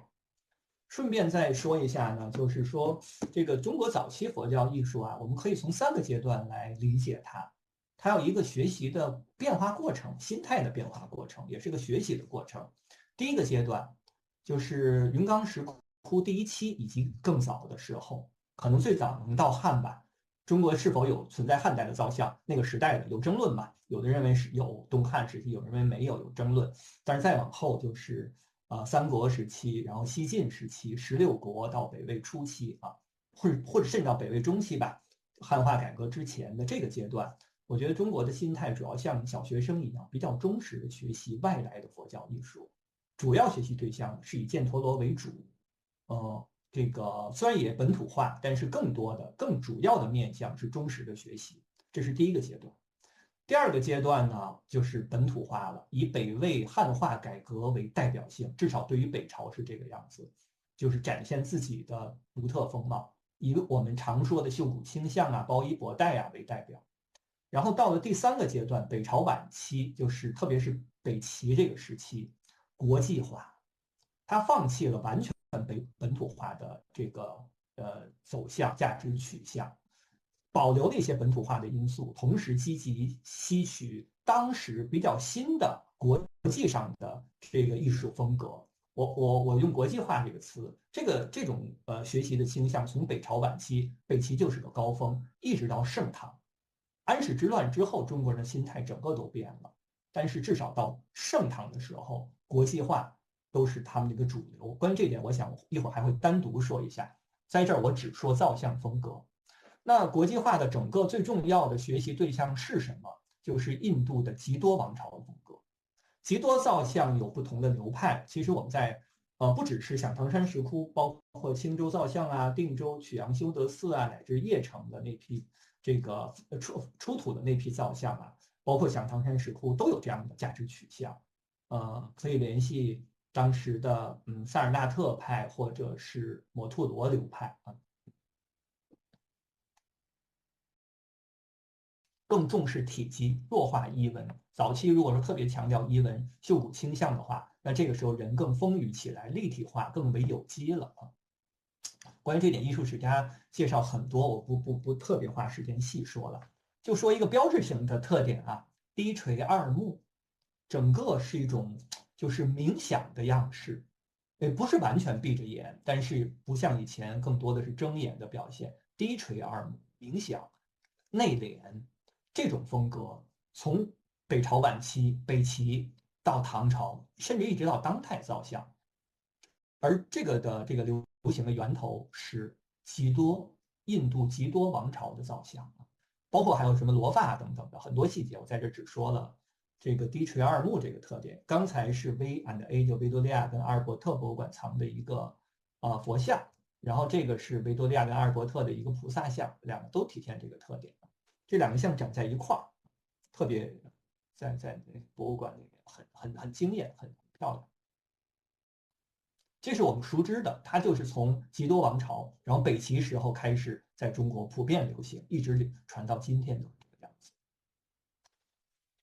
总之，刚才是从造像风格简单的说了一下这个响堂山石窟的意义。下面一个问题呢，我想说响堂山石窟体现出来了邺城佛教的，就是它的视觉证据，它是体现邺城佛教诸多特点的视觉证据。在这儿，我想说一个什么问题呢？就是物质性的证据，考古的、艺术的、视觉的证据和文献证据，有的时候他们保留的信息不一样。通过不同的证据，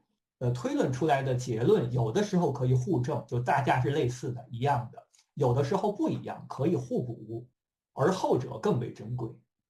那么邺城这个佛教通过文献研究和通过实物研究得出来的结论，有的时候会不完全一样。我举两个小例子，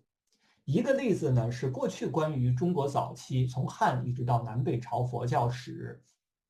中国南北方的大的佛教的价值取向的这个认识啊，有一个总结性的话，叫做南方重义理，北方重实践。这个实践有的时候表示成禅修或者禅观啊。这个看法呢，其实很长时间内在佛教史界都觉得是一个结论啊，是可信的。但是我觉得这一点至少放在邺城地区的佛教是需要被修订的。那我们就从响堂山石窟就可以看得出来，响堂山有大量的刻经。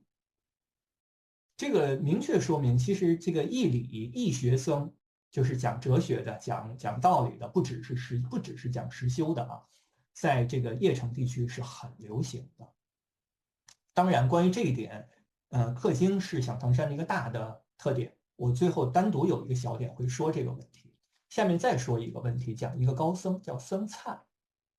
这个也是文献告诉我们，跟视觉证据告诉我们似乎有点区别的。熟悉禅宗史都知道，禅宗到唐朝的时候，禅宗兴起的时候啊，他建立自己的祖师系统，就是一直从达摩开始，当然更早的是佛陀了、释迦了，然后传到达摩，然后传慧可，传僧璨，一直后来传到什么弘忍啊，这个慧能啊，就是他的祖师系统的建构。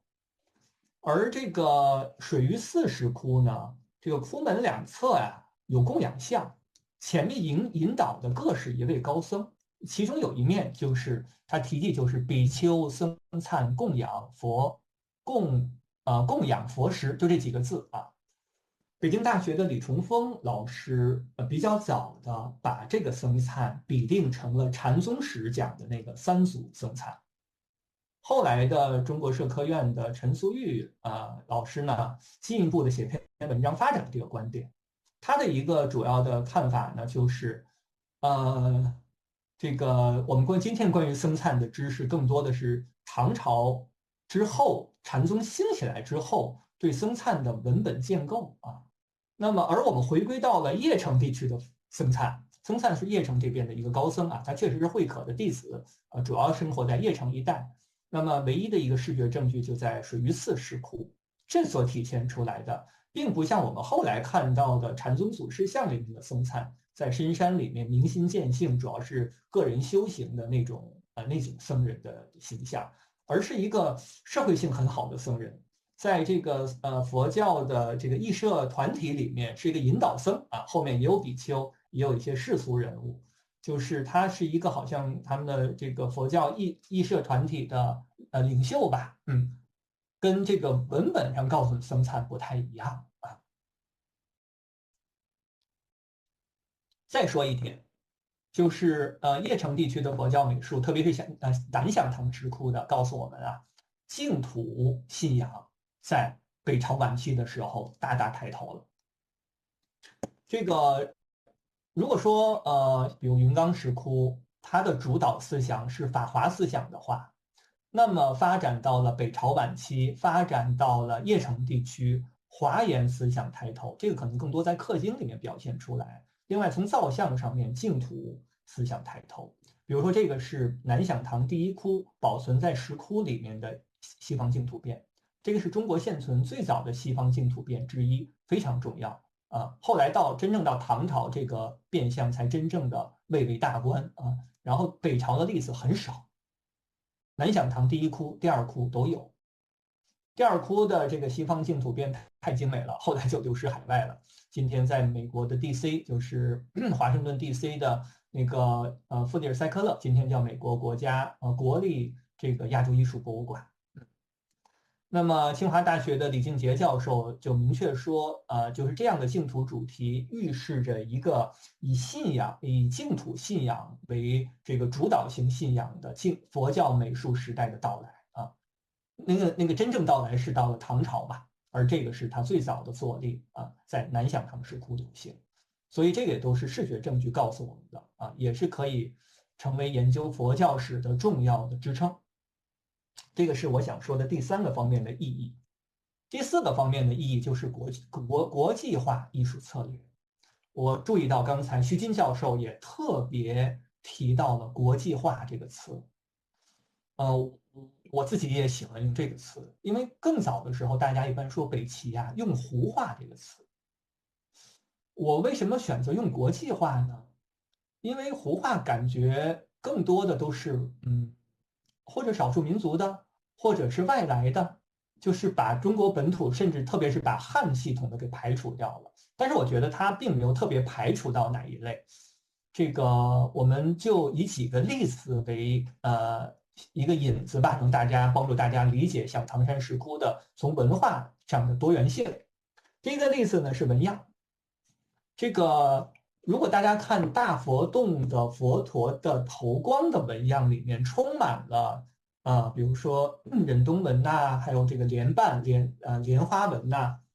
这个当然这个忍冬莲花他们有自己的发展系统，甚至可以追溯到古代埃及两河流域等等的。但是在这个时候，我觉得比较多的应该就跟吉多艺术相关联。大家如果看吉多佛像的佛陀的，都是石雕的佛陀的背光的话，就是非常相似，有很类似的装饰纹样。我觉得它主要来自于印度吉多，就是这个背光头光里面的植物纹样。而这个连珠纹以及背光外面的一大圈，我在这就举了一个小局部很多的这个火焰纹，指示的对象应该是波斯和粟特系统，而不是南亚的印度系统吉多系统，就是连珠纹和这个火焰纹。另外的龙的形象，这个佛的上面两侧都有龙显然是中国本土的龙的形象。那这里面就是从主尊的背光上面的装饰纹样，我们就可以把它分解成印度系统、波斯和粟特系统以及中国本土系统。这是我想举的第一个小的例子。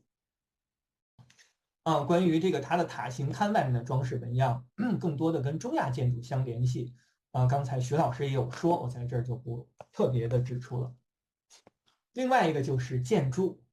刚才徐老师也多次说，我也举一个建筑的例子，就是覆钵这个形式其实是印度来的嘛，但是它从发展到中亚地区，就变成底下是方形的一个塔基了。而这个响堂山里面塔的情况基本都是中亚系统的塔，它的源头可以是印度的，然后发展到了中亚。而这样的塔呢，又跟中国本土的建筑形式还结合起来。一个典型的例子是南响堂第七窟，蒋仁和老师做了一个线描图，然后他在前几年的一篇文章里面也明确说，第七窟的外观的这个建筑样式混合了西亚的建筑样式、古印度的佛塔以及中国木构的像斗拱等母题。我很同意，就这个建筑其实我们只能用国际化，你说完全用胡化或者是汉化都没有办法去解释它。而国际化这种趋势的，虽然北魏吧就有，像云冈石窟就有很多书方异物了，但是他们在文化取向上面还不太一样。像北魏第二部的文化取向上是本土化为主，而到了北齐这个时候就是国际化，而这个价值取向一直发展到唐代前期，安史之乱之前。所以我讲的第二个例子是建筑，来说它的文化艺术元素的这个国际化啊。第三个呢，讲的比较清楚的一个就是乐舞形象，比如乐器啊。这个南响堂第7窟上面有窟顶有一圈飞天，非常优美。有些飞天呢是手里面拿着乐器，其中呢有些乐器是殊方异物，有些乐器是本土的。我就举了这么一个例子。这个画面里面的相对的2身飞天，一个手里面捧的这个笙这个乐器是绝对中国本土的，这是这个确定无疑的中国本土乐器。而另外一个呢是举的箜篌，具体是竖箜篌，箜篌早期都是竖箜篌，后来才发展出横箜篌啊。箜篌乐器是一个外来的，很早，大概在公元前1500年左右，在这个古代埃及两河流域就有箜篌啊，再到古希腊的平画里面有大量的箜篌的形象。中国的佛教艺术有很多这样的形象，这是一个很典型的殊方异物啊。这个是分析比较清楚的乐器。后面呢，我觉得就有点小复杂，就是这个魏寿。这个是今天徐老师重点讲的一个母题。首先呢，我看这个徐金教授在去年发表的文章里面，因为那是篇英文文章啊，他都用了怪兽这个词 monster。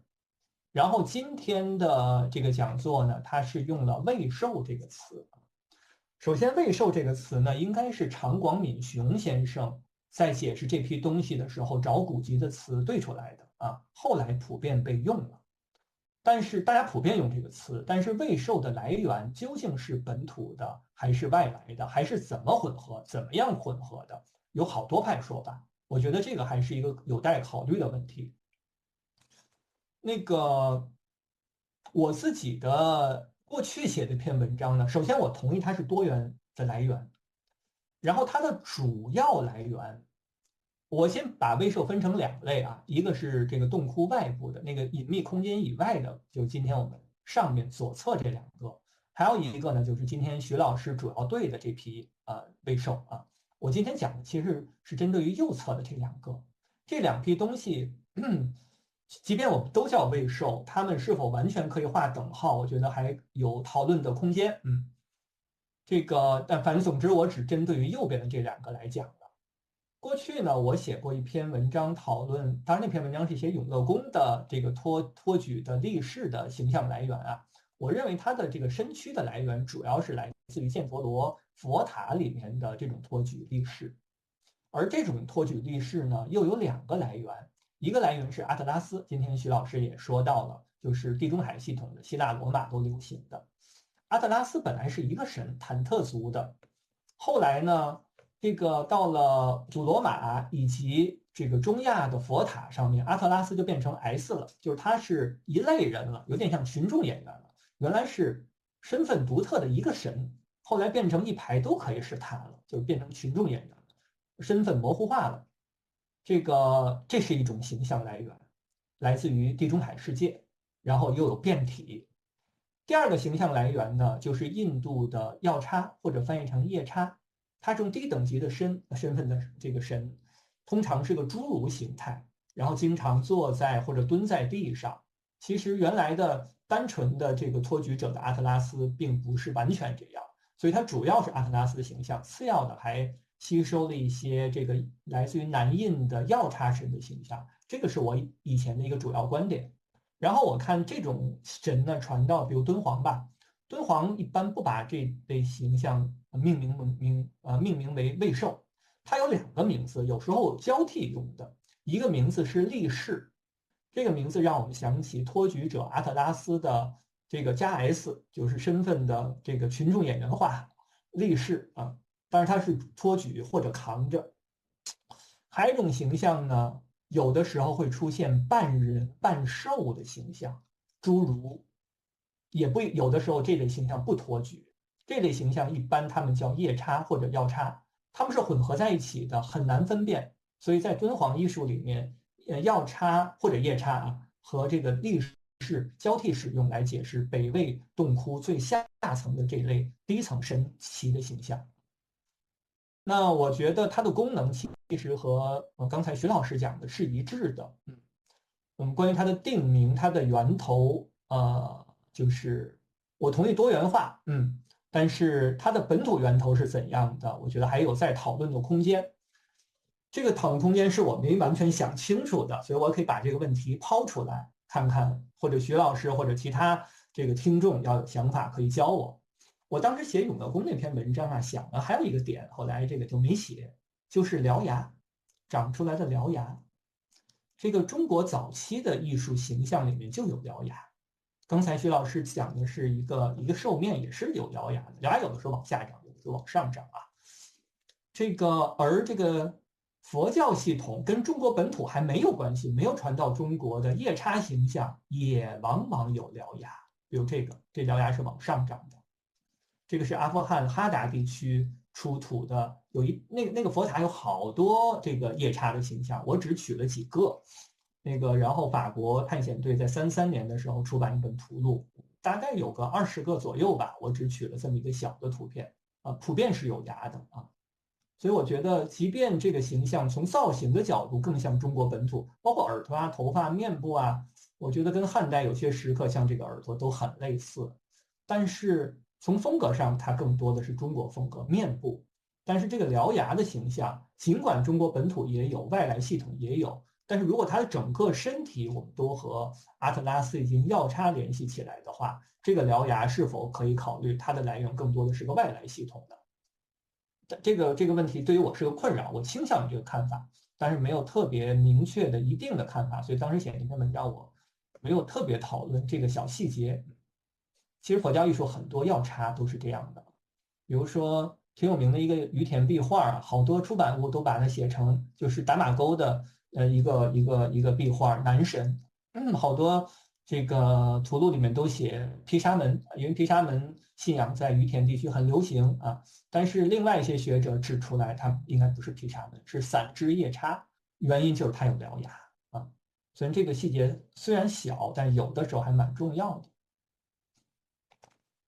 我快一点啊，时间画的有点慢。第5个意义呢，就是刻经啊。刻经是响堂山区别于几个大石窟的一个很大的一个特点，所以也是一个重要面向。我先快速的说一下，石窟里面出现经，在最早的炳灵寺169就有，只不过是墨书写的经，然后后来发展出来了，大概同时期的塔上刻的经，这也很早。这2个都是16国时期的，然后再发展到了北朝时候，出现了摩崖刻经、刻经碑以及石窟刻经等几种这个情况。就以北齐为例吧，北齐的刻经集中在邺城地区，包括河北南部跟河南北部，邺城地区和山东地区2个地方，其中的山东地区主要流行的是摩崖刻经。这个邺城地区主要流行的是石窟里面的刻经，小南海、南北响堂山都是这样的典型例子。还有歙县八皇宫啊，八皇宫也特别重要。那么关于这个有一个很重要的材料，就是有一个唐雍刻经碑，在北响堂石窟南洞，也就是刻经洞的外面。就是它有很多刻经，但是这个刻经碑告诉我们准确的刻经的年代跟刻经的内容，谁来做这个事儿？这个，当然关于这个论文还有研究，我在这限于时间不细说了。这个碑非常重要。然后这是北响堂里面的刻的维摩诘经啊，北响堂山石窟、南响堂、水鱼寺、歙县八皇宫，这个就是响堂山再往西的一个县啊，就河北省最西边的县，再往西走就到山西了啊，就是地区了，古代上党地区了。然后到河南的安阳、小南海、灵泉寺都有刻经，这个是邺城地区的一个大的特色啊。我再举一个南响堂的例子，这个刻经呢是个拓片啊，但这个拓片还没下墙呢，应该是我在2012年年底的时候到南响堂考察，那个时候他们正好在打拓片，那个右上角这个就是石窟的壁面，那个三角形的重颜色，然后我在它没下墙的时候拍了一个照片。这个是文殊般若经般若系的系统。好了，最后一个意义我想说的就是流散文物的数字化复原，这个也跟这个徐老师的讲座密切相关，跟徐金教授的讲座特别相关的是第一个方面，就是佛教石窟跟政治的关系，然后和我刚才讲的第4个方面，响堂山石窟艺术风格的国际化这个特点，还有这个流散文物的数字化复原。首先，响堂山石窟大家如果去的话，进去啊，一方面会被它的宏大的以及精美的造像所震撼，另一方面被它面目全非的，就是很残破的很多像流失的这个情况，也是让人看起来很不舒服，看起来心里觉得塞塞的。它原来什么样子，怎么流散，就是一个非常重要的课题了。但是如果我们到海外博物馆的话呢，这个是我能够找到的，就一个 gallery 一个厅里面，这个响堂山石窟雕像最多的一个，这个是美国的弗里尔塞克勒，它今天叫国立亚洲艺术博物馆。这个厅除了1、2、3这3个造像不是响堂山的，剩下全是，我可以数一下，一个未受，2个，然后一个菩萨像，三个像，4个、5个，这边有一个小的佛头啊，6个、7个。然后这个是我刚才说的那个西方净土殿，来自于南响堂第2窟的8个、9个。其实它的左边还有一个像，就至少10个像在这个厅里面都是来自于响堂山石窟的。它们来自于响堂山的哪个窟？怎么对，就是一个非常大的课题，很重要的课题了。刚才徐金教授也特别指出来了。这个他以前就读的芝加哥大学蒋仁和老师带领的团队做了一个响堂山石窟项目，把所有流散这个各个博物馆跟私人手上的疑似响堂山的材料，跟现在响堂山石窟的现状以及老照片结合起来考虑。这个，然后他们也有些出版物，比如说他们在克京洞的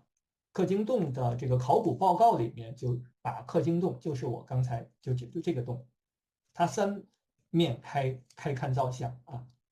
然后呢，有些像就是能对得上，但是还有一些像今天对不上，或者就残失了、遗失了，或者还没有对上，这些都是未来的课题。徐金老师的这个研究呢，也是在这个基础上做的响堂山一批这个流失文物的复原研究的课题。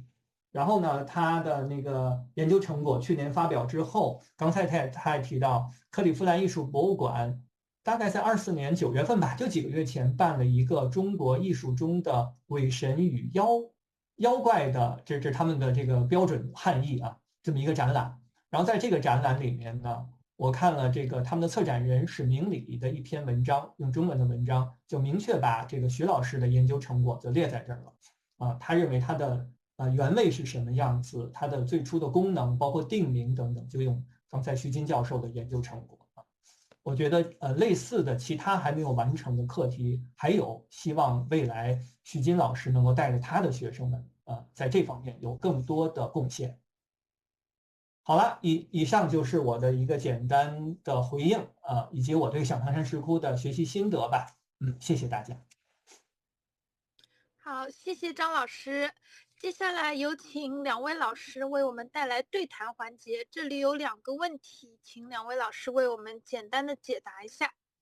第一个问题是，今天所讲的个案提示我们石窟和墓葬并非泾渭分明，有时会具有紧密的关联性。那么请问类似的实例还有哪些呢？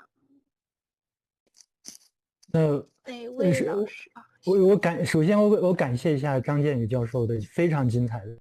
非常全面和细致对整个响堂山石刻的一个介绍。我觉得在座各位也非常有幸能够听到，我也学习到很多。对，感谢张建宇教授。对，关于那个问题的话，我先简单的回复一下吧。就是我觉得这个例子其实现在越来越多。现在最近我也看到了几篇文章，谈这个有一个谈这个佛教与墓葬的这个关系。其实大家现在已经慢慢成为一个共识了，在当时不存在一个非常泾渭分明的界限，工匠之间的流动非常普遍。我举一个简单的例子，就是我也是我的一个研究，就是在史君墓，史君墓是一个墓葬石椁，粟特人的石椁，它四周绘画了史君的生平的图像。这个图像，我在前些年发表了一篇文章，英文、中译都有。就我的一个认识，就是它的整个生平图像是按照佛传的图像来组织的。当然，它会吸收很多各种不同来源的因素，包括墓葬传统的因素和那个宗教传统的因素，但它整个的这个叙事的基本结构是借鉴于佛陀的生平，所以这是一个我觉得这是一个比较有意思的例子，就是在一个墓葬的里面的一个石堂，房形椁，上面他来用佛传的形式来表现这样个人一个死后的，不是死后的，就生前和死后的这样一个生平，就把墓葬和宗教佛教传统结合的是比较有特色的、有创新性的这样一个例子。好，那请那个就是张教授来再回应一下这个问题。这个问题其实是我提的啊，所以就是徐教授回答就可以了。这个问题其实是我提的，谢谢。没有，我以为是这个观众。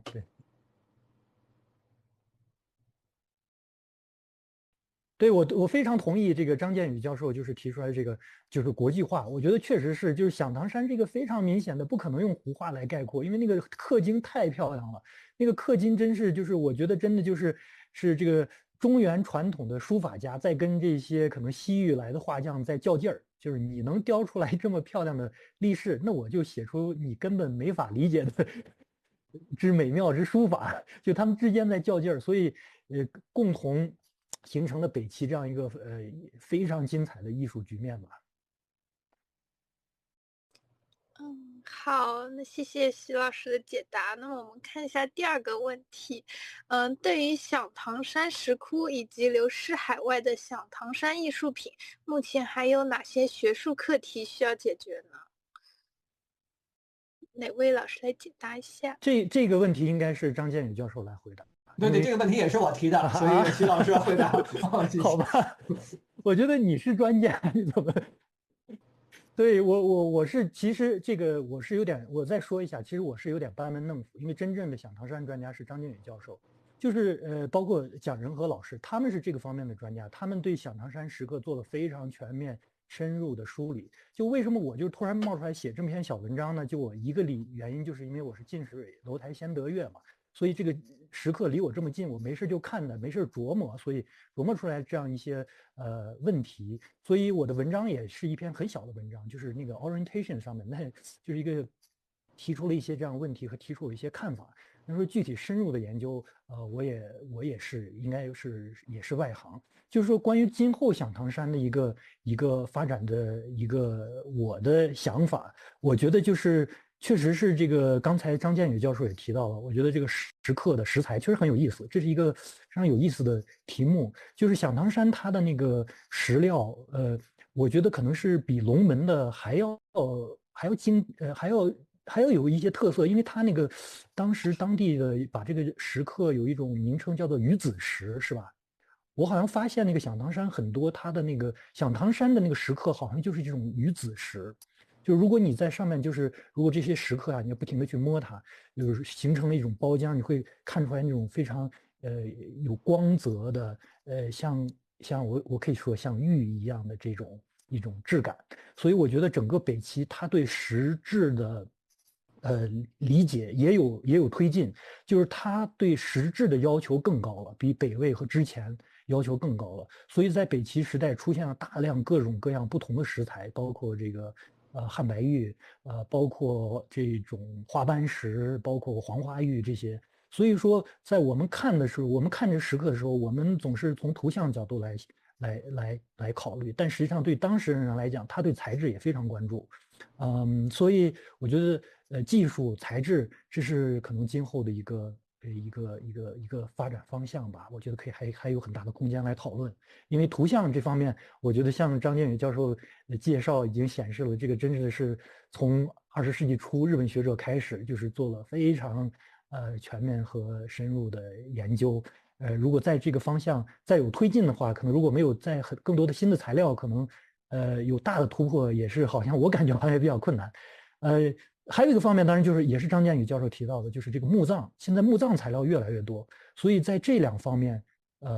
也是一个大的方向。再一个就是跟这个城市环境的结合，像那个国家博物馆的霍宏伟教授有一篇非常精彩的文章，就讨论龙门石窟跟洛阳整个佛寺的布局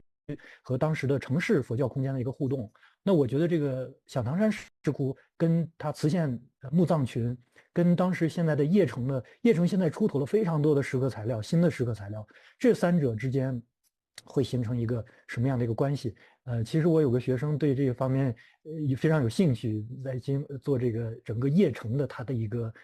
作为一个城市的环境和佛教这样的一个空间的研究。对，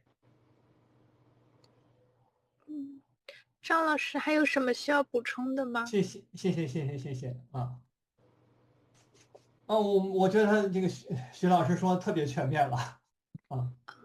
不过我另外就说一句啊，那个石经项目我还挺期待那个响堂山这个部分能够出来。对，石经项目对，还有这个。好的，那么感谢两位老师今天为我们带来这场精彩的讲座，引领我们解读响堂山石刻中的魏首雕像蕴含的丰富象征意义。本场讲座到这里也就结束了，感谢各位的观看，我们下次再见。好，谢谢大家。谢谢。